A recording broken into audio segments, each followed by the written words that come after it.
시사인 김은지 기자고요. 첫 번째 코너 바로 들어가겠습니다. 쏟아지는 뉴스에 어떻게 반응해야 될지 알려드리는 시간 뉴스 리액션입니다. 나경희 기자 안녕하세요. 네, 안녕하세요. 네, 화요일의 뉴스 리액터 김준일 평론가 안녕하세요. 네, 안녕하세요. 네, 더위에 지금 잔뜩 얼어있는 게 아니군요. 열심히 또 달려오느라고. 네, 녹아있는 김준일 평론가입니다. 자, 첫 번째 뉴스 들어가 볼까요? 네, 윤석열 오늘도 인치 거부. 네, 어제에 이어서 오늘도 그러고 있죠? 네, 오늘도 역시나 윤석열 씨가 특검 조사에 불응했습니다. 어제 특검팀에서 오후 2시까지 그리고 또 3시 반까지 이렇게 해서 시간을 늦춰가면서 인치해달라라고 구치소에 요구를 했는데 나오지 않은 거죠. 특검팀은 강제 구인에 실패한 서울구치소에 책임을 묻겠다 이렇게 밝혔고요. 윤석열 씨 법률 대리인단은 전직 대통령을 공개적으로 망신 주려는 거다. 조사가 필요하고 대면 조사가 목적이면 장소는 중요하지 않다. 이렇게 말했습니다. 그러니까 한마디로 피의자지만 내가 원하는 장소로 검사를 불러가지고 조사를 받겠다. 뭐 이런 뜻인 것 같아요. 또 어제 특검팀이 드론 작전 사령부와 합참 같은 이제 군사시설을 압수수색을 했는데요.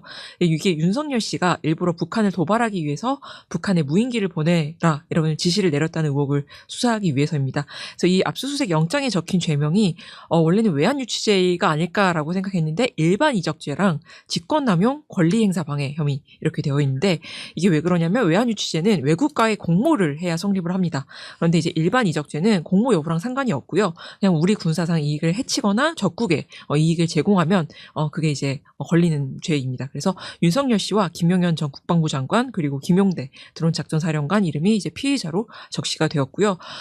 그리고 또 하나 소식인데 최상병 특검이 지난 11일 금요일 날에 윤석열 씨 주거지를 압수수색을 해서 윤석열 씨 아이폰을 압수를 했는데 이제 그게 대검 포렌식에 맡겨져 있는 상황입니다. 그런데 윤석열 씨가 비밀번호를 안 알려주고 있는 상황이라서 내 아이폰이 특성상 주인이 이제 잠금을 해제하지가 않으면 사실상 포렌식이 어렵다고 합니다.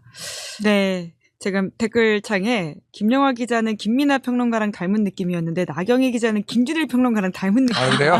이런 게 있어서 저도 모르게 영광입니다. 집중을 못하고 웃고 있었습니다. 죄송합니다. 네. 자, 윤석열 씨 이야기로 가보죠. 계속해서 조사 거부하고 있는데요. 그러니까 지금 구치소에다가 대응을 묻겠다, 책임 묻겠다 이렇게 하고 있는데 뭐 더 이상 뭔가를 할 수 있을까요? 그러니까 예전에 이제 우리 전직 대통령들이 많이 수사를 받았잖아요. 여러 사례들이 쌓여 있어요, 일단은.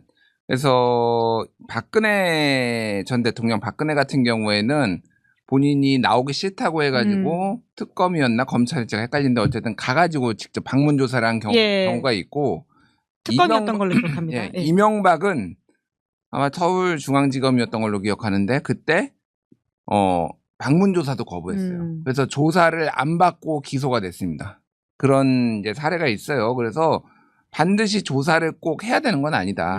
예, 조사를 해야지만 기소를 할 수 있는 건 아니고 그래서 그렇게 기소돼서 유죄가 나왔거든요. 그리고 그때 서울중앙지검장이 윤석열이었어요. 그때. 그랬죠. 이명박 때 이제 그 조사 거부한 거 본인 이제 보고 들은 것도 있는데 그러니까 이게 뭐 감정적인 것 같아요. 제가 보기에는. 그러니까 이게 뭐 양쪽 모두요? 아니 양쪽이 아니라 윤석열 쪽. 왜냐하면 실익이 있지 않아요. 예. 조사를 안 받는다고 하더라도 특검은 기소를 할 거고 예. 지금 나와 있는 증거가 뭐 매우 유력하게 처벌이 가능할 거라고 좀 보거든요. 사실은 여기에 대해서는 본인이 나와서 설명을 하는 게 그나마 감형을 좀 받을 수 있는 가능성, 뭐 기소는 무조건 될 테고 감형을 받을 수 있을 것 같은데 제가 보기에는 어쨌든 더 큰 내란 우두머리, 뭐 사형 아니면 이제 무기징역인 내란 우두머리로 지금 하고 있으니 이거는 뭐 좀 네티즌 용어로 짜쳐 보인다 이 정도는 예. 뭐 이런 것도 좀 있는 것 같고 그래요. 그래서 그냥 기소할 것 같아요. 제가 보기에는 그 오늘 보도도 나왔잖아요. 특검에서 그냥 기소하는 것도 조사 안 하고 기소하는 것까지 그렇죠. 검토하겠다. 예. 뭐 이런 얘기가 나오고. 뭐 일반 이적죄로 하는 거는 이거는 유력했어요, 사실은. 예, 이미 이거는 이제 징역 3년 이상의 이것도 무기징역까지 가능하거든요. 최대까지 하면은. 근데 이거는 그러니까 적국의 군사상 이익을 제공할 경우 예를 들면은 아니면은 우리의 군사상 이익을 아니라 적국의 군사상 이익을 제공한 거는 드론을 날렸다가 그쪽에 떨어뜨려 가지고 그 드론의 항로, 항적이 다 공개가 됐어, 사실상. 북한이 다 입수를 했잖아요. 그거는 우리나라의 군사상 이익이거든요. 그렇게 보내서 떨어뜨리게 한 게 사실상 이게 이적행위다라고 충분히 이제 법리적으로도 할 수 있다라고 합니다. 그런 식으로 이제 진행이 되지 않을까 그렇게 보이네요. 예, 댓글창에 최강주사님이 어차피 사형일 거다라는 식의 말씀을 하시는데요. 그러니까 감형, 그러니까 이번에 나와가지고 조사를 열심히 받는다고 하더라도 별 의미가 없을 것이다라는 취지의 말씀이신 것 같은데 올해 초에 저희가 방송했을 때 김준일 평론가도 사형 선고 예상하지 않으셨습니까? 네. 예. 그런 차원이면 윤석열 씨가 안 나오는 게 또 이해가 되기도 한다는 생각이 그렇죠. 드네요. 막 사는 거죠. 근데 그 와중에서도 덥다고 징징대는 거 보면은 또 사람이 참 간사하다 그 생각이 듭니다. 그거 또 영치금 달라고 또 징징대는 거 보면 그것도 좀 구질구질하고 그 생각이 들어요. 네. 근데 게다가 이제 휴대전화를 열 수 없는 문제들이 윤석열 씨만이 아니라 윤상현 의원도 그렇고 이렇게 반복되는 문제인 것 같은데 이건 어떻게 보십니까? 한동훈한테 일단 물어봐야 되고 원조죠. 예. 사실상 뭐 네. 그거 말고도 한동훈 이제 당시 검사 말고도 그런 사람이 있기는 했지만 워낙 유명해 뭐 24자리였나 뭐 그랬는데 이거를 법으로 만들어서 못하게 하기는 굉장히 어려워요. 그러니까 무조건 수사를 받으면은 무조건 휴대전화를 다 공개해야 되느냐? 뭐 그건 아니거든요. 그러니까 그거는 니들이 알아서 풀어봐. 사실은 이게 그러니까 반대의 경우도 있을 수 있어요. 예. 예를 들면은 뭐 이게 그러니까 정파적인 얘기를 하는 거예요. 왜냐면 우리 쪽 사람이 휴대폰 억울한 수사를 당하는데 휴대폰 제출했는데 나 이거는 뭐 제출 못 하겠는데 증거를 뭐 이렇게 할 수도 있는 거예요. 그러니까 제가 뭐 이거 진영을 나누려는 게 아니라 그래서 피의자의 뭐 소위 말하는 인권 최소한의 자기 방어권을 위해서 이게 있는 거라서 이거를 어떻게 지금 당장은 좀 풀기가 어려울 것 같고 이스라엘로 또 보내내 만에 좀 이런 얘기가 나올 것 같은데 예전에 그때도 그 얘기가 나왔고 그랬죠. 이스라엘이 잘 푼다 이거는 뭐 그런 얘기가 있었어요. 네, 그때 보내고도 못 풀었기 때문에 아이폰의 그 보안력에 대해서 굉장히 감탄했던 기사가 나왔던 것도 기억을 하는데요. 또 어떻게 될지 보는 것으로 하고 두 번째 뉴스 넘어가 보죠. 네, 강선우, 이진수 후보자 거세지는 비판. 네, 두 후보자에 대한 비판이 계속되고 있습니다. 네, 청문회 일정 이제 첫 시작이 강선우 여가부 장관 후보자였는데 어제 청문회장에서 갑질 의혹 논란에 대해서 해명을 했었어요. 근데 어젯밤에 SBS에서 그 해명이 사실이 아니라는 반박 보도가 나왔습니다.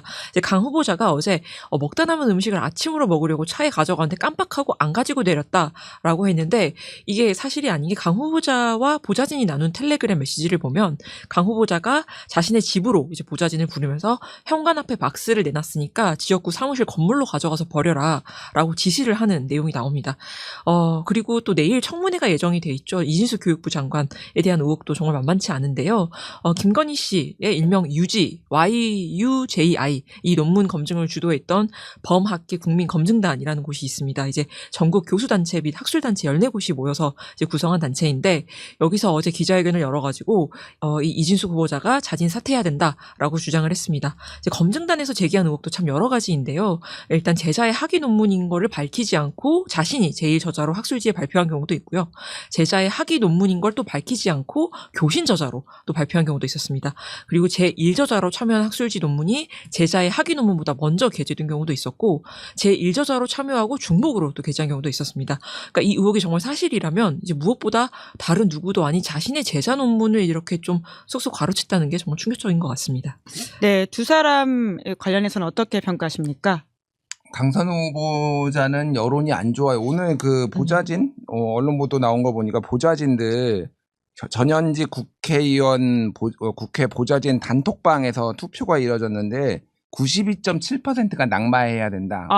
이거는 물론 아주 뭐 대표성이나 이런 걸 담보하기는 어렵죠. 그리고 여론에 좌우되기는 하지만은 보좌진들이 지금 이 사안을 어떻게 보고 있는지 그리고 뭐 그 여의도 대나무 숲에 지금 올라오는 거 보면은 지금 분통 뭐 민주당 보좌진들도 아니 우리가 소모품이냐 이렇게 계엄 비상계엄도 같이 막고 이렇게 했는데 좀 이런 분위기가 있는 것 같아. 벌써 뭐 다음 여가부 장관 지금 뭐 하마평이 막 받은 걸로 막 돌고 있고 막 그러더라고요.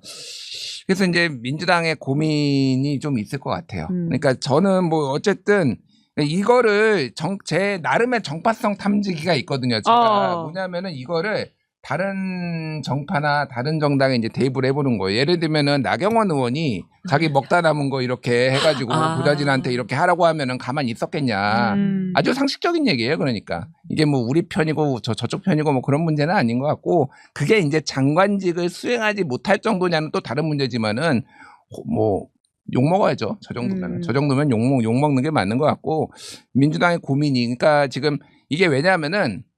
이렇게 한꺼번에 16명, 17명을 하는 것도 사실은 최소한 낙마자를 최소화하기 위함이도 전략적인 것도 있거든요. 청문회를 몰아서 하는 것도. 동시에 출격. 예. 그러니까 이게 이렇게 흔하지가 않아요. 이런 식으로 많이 하는 게. 예전에 문재인 정부 때도 초반에 했지만은 좀 띄엄띄엄했어요, 사실은. 맞아요. 예. 그런데 이렇게 그게 교훈을 얻은 거죠. 그러니까 이게 뉴스가 한두 사람한테 집중되니까 또 낙마하고 약간 이런 우려가 있어서 한꺼번에 하는 거니까 이게 만약에 낙마를 뭐 자진 사퇴를 형식을 비는 낙마를 하게 되더라도 청문회가 다 끝나고 한꺼번에 이렇게 나오지 않을까. 왜냐하면 그러면은 모든 국민의힘의 화력은 이진숙과 강선호한테만 집중되게 돼 있거든요. 그러면은 이제 이게 나머지는 이렇게 통과하는 이런 식으로 좀 진행되지 않을까. 그래서 당장 의사표명이 있을 것 같지는 않아요. 제가 보기엔 다음 주, 이번 주말이나 다음 주쯤. 우선 이번 주까지는 상황을 본다. 왜냐면 청문회가 금요일까지 쫙 있잖아요. 그러니까 그렇게 하고 이제 그 이후에 여론을 보면서 좀 그렇게 가지 않을까 그렇게 보입니다. 이진숙 후보자도 같은 상황이라고 보세요? 저는 이진숙은 더 문제라고 솔직히 봐요. 네, 왜냐하면은 직무 관련성이 매우 높잖아요. 그리고 예전에 교육부 장관 후보자가 논문 표절해가지고 떨어진 사람이 이제 노무현 정부 때 김병준부터 해가지고 박근혜 정부 때 김명수 그리고 윤석열 정부 때 그러니까 2명 있었는데 한 명은 이제 만 5세 때문에 했지만은 그 사람도 이제 제자 논문 표절 그 의혹이 있었어요. 나 요즘 머리가 나쁜 게 기름이 기억이 안 나. 그러니까 2명 있었어요. 그러니까 한 명 낙마하고 또 두 번째. 그러니까 논문 표절은 박순애? 박순애 전에도 김 누구 있었는데 약간 그런 식으로 이제 논문 표절에 대해서는 좀 교육부 장관 특히 엄격한 것도 있고 전교조도 지금 반대 성명 냈어요. 그렇죠. 맞아요. 전교조까지 지금 내기 시작했단 말이에요. 그러니까 소위 말하는 진보 진영에서도 좀 이진숙 불가론이 매우 세졌고 사실 교수들 버리는 데는 의원들이 별로 부담이 없습니다. 정치인이 아닌. 정치인이 아니니까 모르는 사람이잖아요, 사실은. 정치인들은 뭐 동료 의원들은 아는 사람이고 그러니까 약간의 그 부담감이 있는데 뭐 어차피 뭐 날리면 되지 약간 이런 기류가 있어서 제가 보기에는 이진숙은 낙마 가능성 한 60% 제가 개인적으로 보고요. 60%. 강선우는 한 51% 정도입니다. 9% 낮은 이유는 뭔가요? 그게 의원이냐 아니냐. 동진이 아니냐. 지금 말씀하셨던 사람 찾아보니까 그 김명수 후보자였던 것으로 기억합니다. 이제 김명수도 있고 그리고 박순애 후보자 연이어서 이제 그런 사람들이 있었다라고 하는 말씀을 드리면서요. 방금 나온 채널A 단독 보도가 있는데요. 민보협에서 강선우 후보자 논란에 대해서 실질적인 보좌진 처우 개선 방안 마련을 요구한다 이렇게 밝혔다고 하고요. 또 실망했다라는 식의 이야기를 김병기 원내대표에게 전달했다라는 것도 있습니다. 그러면 세 번째 뉴스 넘어가 볼까요? 네. 김종인 내가 특사 보내달랬나?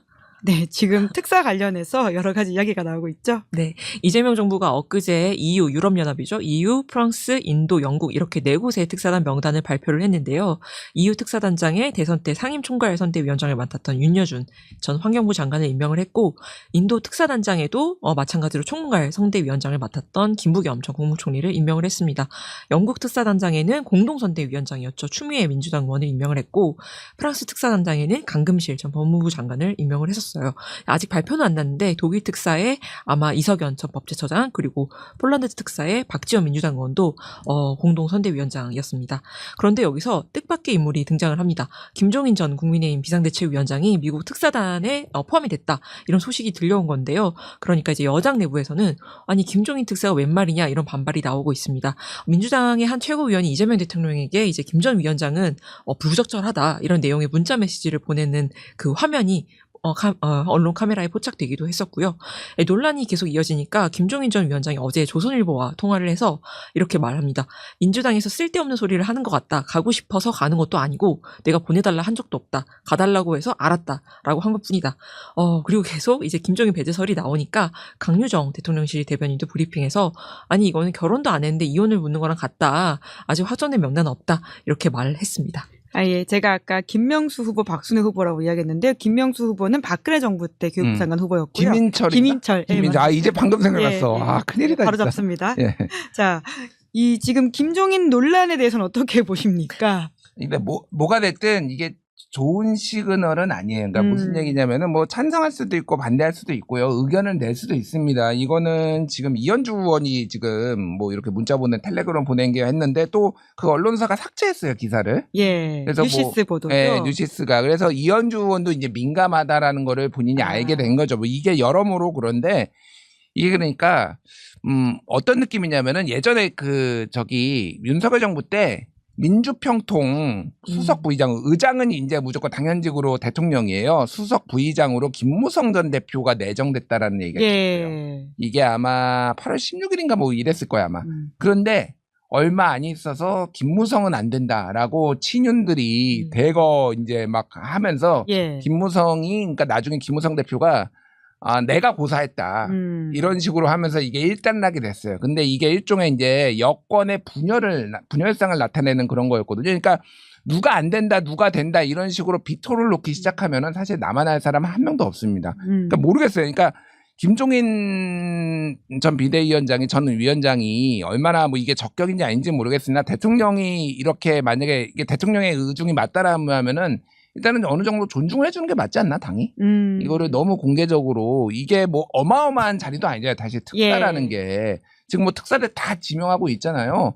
그래서 김종인을 택한 데는 이유가 있을 텐데 이게 공개적으로 이렇게 나오는 게 딱히 좋아 보이진 않는다 개인적으로 그 생각이 들어요. 네, 그러니까 해당 뉴스 보도에서는 한 최고위원이라고 해서 이현주 의원이라고 확실히 나오진 않았다라는 사실을 말씀드리도록 하겠습니다. 혹시나 해서요. 혹시 이현주 의원인지 잘 모르겠어요. 의로 보이는. 왜냐하면 같이 간다 이런 말들이 있기 때문인 건데, 그러니까 눈여겨볼 만한 국가의 특사는 혹시 있으십니까? 지금 이제 확정 발표가 된 곳도 있고 하던데요. 보니까 EU라든지 거기 윤여준 전 장관이 가는 것으로 보이고요. 그리고 폴란드는 아직까지 확정 발표는 아닌데 박지원 의원이 이름을 오르내리고 있더라고요. 사실 뭐 명단에 저도 쭉 봤는데 아직 확정이 아니라서 저도 뭐 일일이 평하기는 어려운데 그 연륜, 경륜을 중요시한 것 같아요. 어쨌든 그 나라와 이제 인연이 있든지 아니면은 최소한 이제 그동안의 어떤 외교나 이런 것들을 많이 해보신 분들을 중요한 거잖아요. 그러니까 김종인 위원장도 그런 차원이고 이제 미국 공화당 좀 옛날 분들이긴 하지만은 무려 헨리 키신저하고도 알고 지금 돌아가시긴 했습니다만 9회 전에 만 100세로 돌아가신 분이고 1923년생인데 2023년에 돌아가신 분인데 어쨌든 막 이런 약간의 구공화당 주류하고도 인연이 있으신 분이면은 잘 활용하면 되지. 그게 국외교 아니 실용 외교 아닐까 국익 중심의 실용 외교 아닐까 그 생각이 들어요. 이것도 그럼 이재명 대통령이 표방하는 그 실용 그리고는 중도 보수의 행보일 거라고 보시는 건가요? 그렇게 보였잖아요. 그렇게 해석이 됐잖아요. 어쨌든 성과가 어떻게 날지는 모르죠. 저도 모르지만은 뭐 누가 더 적격인지는 모르겠습니다. 만약에 그 적격인 분이 나와서 또 평가를 받으면 되는데 이런 식으로 누구는 안 돼라고 찍어가지고 이게 내부 분쟁식으로 이런 식으로 정리되는 거는 매우 좋지 않다. 네, 네 번째 뉴스 넘어가 보죠. 네, 전공의도 병원 복귀. 네, 의정 갈등이 해결되는 모양새입니다. 네, 지난 12일 토요일이죠. 의대협에서 이제 의대생 전원이 학교로 돌아가겠다 이렇게 발표를 했습니다. 의정 갈등이 시작된 지 17개월 만인데요. 어제는 대한전공의협의회에서도 이제 국회에서 박주민 보건복지위원장을 만나서 복귀하겠다 뭐 이런 의사를 밝혔습니다. 오늘 열린 국무회의에서 이제 이재명 대통령이 늦었지만 참으로 다행스러운 일이다. 이제 당국도 의료인들과 소통을 긴밀하게 해주길 부탁한다라고 덧붙였는데 아직 의대생들이 복귀 시점이나 원하는 방식에 대해서는 이제 말을 하지 않았거든요. 그리고 또 이미 1학기가 끝나가지고 수업에 참여하지 않은 학생들이 이제 유급이 좀 불가피한 상황처럼 보입니다. 유급자가 43%나 되거든요. 그리고 이 중에서 46명이 제적 대상인데 만약에 유급자를 진급을 시키면 앞서 이제 미리 복귀한 학생들과 형평성 문제도 좀 있는 상황이고요. 그리고 현실적으로 학사 행정이 굉장히 좀 꼬여 있는 상태입니다. 그래서 의대에는 뭐 다른 대학과 마찬가지로 1년 단위로 학사제를 운영을 하기 때문에 1학기 유급자가 2학기 복학을 할 수 있는가 그것도 좀 문제가 될 것 같고요. 그리고 의대 1, 2학년 학생들은 교양 과목으로 좀 어떻게든 커버를 할 수 있는데 본과생은 연간 40주 이상 전문 수업을 이수를 해야 됩니다. 그래서 2학기부터 복귀를 하면 수업 시간이 맞추기 수가 있을까 이런 게 좀 현실적으로 문제가 될 것 같고요. 그래서 시민단체와 환자단체가 의대생 복귀, 전공의 복귀를 환영하는 입장을 내면서도 복귀를 전제로 해서 특혜를 줘서는 안 된다라고 주장을 하고 있습니다. 특히 환자단체는 정부가 이들의 요구를 모두 수용하면 의사 집단 행동이 또 반복될 수 있으니까 의료 공백 재발을 막는 그런 입법이 필요하다 이렇게 강조하고 있는 상황입니다. 네, 이 뉴스는 어떻게 보십니까? 뭐 환자단체나 시민단체들이 얘기하는 게 저는 맞다고 봐요. 음. 그러니까 이게 지금 왜 지금 시점에서 들어왔느냐. 사실은 2달 전에도, 그러니까 지난 4월부터 해가지고 2,000명 이제 철회하겠다 이런 얘기들이 나왔는데도 그때도 복귀 안 했어요. 그러니까 네. 의대생들 얘기하는 거고 이제 전공의도 뭐 조금 상황이 다르지만 마찬가지인데, 그러다가 지금 이 시점에 의대생들이 지금 나온 이유는 다 유급될 것 같으니까 그런 거예요. 지금 더 시간 지나면 이제 유급될 것 같으니까 네네. 한 학기 끝나기 전에 돌아온 거예요. 근데 이들이 이제 뭐 여러 가지 윤석열의 그 미친 짓 2,000명 때문에 이게 발단이 된 건 맞아요. 근데 그동안에 의협이나 의대생들이나 보인 게 그러면 다 정당했느냐, 그렇게 생각 안 하시는 분들도 많을 게, 우리는 한 명도 뭐 늘릴 수 없다. 이게 맞는 건가요? 그러니까 그들은 자기의 이기주의적 측면도 있었거든요. 그리고 뭐 같이 복귀한 학생들 막 이지매하고, 사실상 지금 이 사람들 다 섞이게 돼 있는데 그러면 이제 그렇죠. 어떻게 할 거냐. 그래서 뭐 여러 가지 이제 이 정부에서는 또 이제 이재명 정부에서는 윤석열이 정부가 쌓아놓은 똥을 치워야 되니까 지금 이렇게 하는 것도 이해가지만은 진짜 원칙이 좀 있어야 되겠다 그 생각 들어요. 언제까지 이렇게 이거를 봐줘야 되느냐, 이런 여론도 충분히 있는 것 같습니다. 예. 네, 오늘은 여기까지 하겠습니다. 두 분 수고 많으셨습니다. 고맙습니다. 감사합니다. 감사합니다. 네, 저는 광고 안내하겠습니다. 인터넷 비교원이 준비한 최대 128만 원의